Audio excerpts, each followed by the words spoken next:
Hello বন্ধুরা, কেমন আছো তোমরা? আচ্ছা, তোমরা তো অনেক নৌকা দেখেছো। কাঠের নৌকা, স্টিলের নৌকা, কত রকমের নৌকা। কিন্তু আমি যদি বলি এমন একটা নৌকা আছে যা দিয়ে নদীও পার হওয়া যায়, আবার খিদে পেলে পেট পুরে খাওয়াও যায়। ভাবছো এ আবার কেমন কথা? হ্যাঁ বন্ধুরা, এক গ্রামে ছিল দুই ভাই, ভোলা আর ভোম্বল। ভারী গরিব তারা। একদিন তাদের নদীর ওপারে হাটে যাওয়া খুব দরকার, কিন্তু নৌকা ভাড়া দেওয়ার মতো একটা পয়সাও তাদের কাছে নেই। কি আর করা, দুই ভাই তো নদীর পাড়ে বসে মাথায় হাত দিয়ে ভাবছে। ঠিক তখনই তাদের মাথায় এলো এক অদ্ভুত বুদ্ধি। তাদের বাড়ির উঠোনের বিশাল কাঁঠাল গাছটার দিকে তাকিয়ে ভোলা বলল, ভাই, পেয়েছি, আমাদের আর নৌকার জন্য ভাবতে হবে না। একটা কাঁঠাল দিয়ে কিভাবে নৌকা বানানো সম্ভব? আর সেই কাঁঠালের নৌকায় চড়ে তারা কি আদৌ হাট পর্যন্ত পৌঁছাতে পারল, নাকি নদীর মাঝপথেই ঘটল কোনো নতুন বিপদ? পুরোটা জানতে হলে কিন্তু আজকের এই মজার গল্পটা শেষ পর্যন্ত দেখতেই হবে। তাহলে চলো দ্রুত সাবস্ক্রাইব করে শুনে নাও ভোলা আর ভোম্বলের কাঁঠালের নৌকার সেই আশ্চর্য গল্প। তো বন্ধুরা, যেমনটা বলছিলাম, ভোলা তার ভাই ভোম্বলকে নিয়ে কাঁঠাল কেটে নৌকা বানানোর কথা ভাবল। ভোম্বল তো অবাক। সে বলল, দাদা, তুমি কি পাগল হয়ে গেলে? কাঁঠাল দিয়ে নৌকা?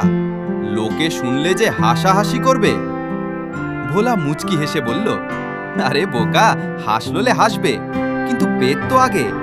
দেখবি, আমাদের এই কাঁঠালের নৌকাই আমাদের ভাগ্য ফিরিয়ে দেবে। যেমন ভাবা তেমন কাজ।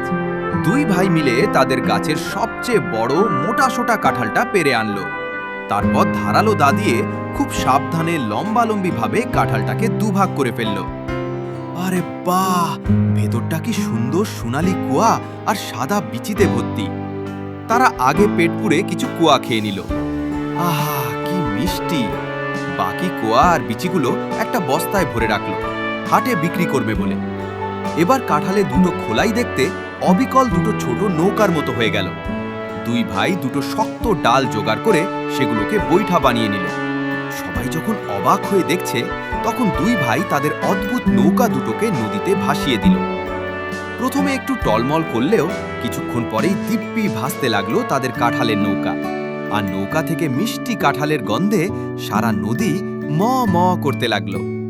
তারা বৈঠা বেয়ে তরতর করে এগিয়ে চলেছে। নদীর মাঝপথে যেতেই ঘটল এক অদ্ভুত ঘটনা। তারা দেখল নদীর সব মাছেরা তাদের নৌকার চারপাশে তিরিং বিরিং করে লাফাচ্ছে। বিশেষ করে একটা বড় গোলগাল সোনালি মাছ তো কিছুতেই তাদের সঙ্গ ছাড়ছে না। মনে হচ্ছে যেন সে তাদের নতুন বন্ধু হয়ে গেছে। ঠিক সেই সময় দূর থেকে একটা বড় কাঠের নৌকা নিয়ে আসছিল এক লোভী মাঝি। নাম তার হরিপদ। সে কাঁঠালের নৌকা দেখে তো হেসেই কুটিপাটি। সে চিৎকার করে বলল, ওরে হতভাগার দল, কাঁঠালের নৌকায় চড়েছিস? হে তো আজব তেলেসমাতি। সাবস্ক্রাইব কর, নয়তো ডুবে মরবি তোরা। ভোলা আর ভোম্বল কোনো উত্তর দিল না, শুধু হাসি মুখে বৈঠা বেয়ে চলল। কিন্তু হাটের কাছাকাছি এসে হরিপদ মাঝির চোখ দুটো লোভে চকচক করে উঠল। সে দেখল ঘাটের সব মানুষ কাঠের নৌকা ছেড়ে ভোলাদের ওই অদ্ভুত কাঁঠালের নৌকা দেখার জন্যই ভিড় জমিয়েছে। তার মাথায় একটা দুষ্টু বুদ্ধি খেলে গেল। সে ভাবল, এই কাঁঠালের নৌকার বুদ্ধিটা তো দারুণ। ভোলা আর ভোম্বল হাটে তাদের কাঁঠালের কোয়া আর বিচি বিক্রি করে যখন কিছু পয়সা পেল, তাদের আনন্দ আর দেখে কে। কিন্তু তারা যখন ঘাটে ফিরে এলো, তাদের তো মাথায় হাত। এ কি, তাদের কাঁঠালের নৌকা দুটো কোথায়? তারা দেখল লোভী হরিপদ মাঝি তাদের নৌকা দুটো দড়ি দিয়ে নিজের বড় নৌকার সাথে বেঁধে নিয়ে পালানোর চেষ্টা করছে। ভোলা আর ভোম্বল চোর চোর বলে চিৎকার করতে লাগলো। কিন্তু হরিপদ ততক্ষণে অনেকটা দূরে চলে গেছে। দুই ভাইয়ের চোখে তখন জল। তাদের সব আনন্দ এক মুহূর্তে দুঃখে পরিণত হলো। কিন্তু বন্ধুরা, গল্পটা এখানেই শেষ নয়, আসল মজা তো এখনো বাকি। হরিপদ মাঝি যখন মনের আনন্দে নৌকা বেয়ে চলেছে, ঠিক তখনই ঘটল সেই আশ্চর্য ঘটনাটা। নদীর সেই সোনালি বন্ধু মাছটা যে তাদের সাথে এসেছিল, সে সবটা দেখতে পেয়েছিল। সে শোঁ করে একটা ডুব দিয়ে নদীর তলায় চলে গেল এবং তার সমস্ত বন্ধুদের ডেকে আনলো। হাজার হাজার ছোট বড় মাছ এসে ঘিরে ধরল হরিপদ নৌকা। তারপর তারা সবাই মিলে যা শুরু করলো, কেউ হরিপদর বড় নৌকায় ধাক্কা মারতে লাগলো, কেউ তার বৈঠা কামড়ে ধরতে লাগলো, আর সেই সোনালী মাছটা সোজা গিয়ে কাঁঠালের নৌকার তলায় ছোট ছোট গর্ত করতে শুরু করলো। হরিপদ তো ভয়ই শেষ। সে দেখলো কাঁঠালের নৌকা দুটোতে একটু একটু করে জল ঢুকছে, আর সেগুলো ধীরে ধীরে ডুবতে শুরু করেছে। নিজের নৌকা বাঁচানোর জন্য সে তাড়াতাড়ি করে কাঁঠালের নৌকার দড়ি কেটে দিল, কিন্তু মাছের দল তো তাকে ছাড়ে না। তারা এমনভাবে ধাক্কা দিতে লাগলো যে লোভী হরিপদ মাঝি তাল সামলাতে না পেরে ঝপাং করে নদীর জলে পড়ে গেল। বাপরে, মারে, বাঁচাও, আমি সাঁতার জানি না বলে হরিপদ চিৎকার করতে লাগলো। ঘাটে দাঁড়িয়ে থাকা ভোলা আর ভুম্বল সবটা দেখল। তাদের মনটা খুব নরম ছিল। তারা হরিপদর ওপর রাগ ভুলে গিয়ে সঙ্গে সঙ্গে একটা ছোট্ট ডিঙি ভাড়া করে তাকে জল থেকে টেনে তুলল। ডাঙায় উঠে হরিপদ মাঝি লজ্জায় আর ভয়ে কাঁপতে কাঁপতে ভোলা ভুম্বলের পা জড়িয়ে ধরল। সে বলল, ভাই, আমাকে ক্ষমা করে দাও। আমি লোভে পড়ে তোমাদের এত বড় ক্ষতি করতে চেয়েছিলাম।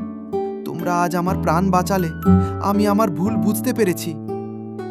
ভোলা তখন হেসে বলল, ক্ষমা তো ঈশ্বর করেন মাঝি ভাই, আমরা আর কি। তবে একটা কথা মনে রাখবেন, অন্যের বুদ্ধিতে আর সম্পদে লোভ করতে নেই।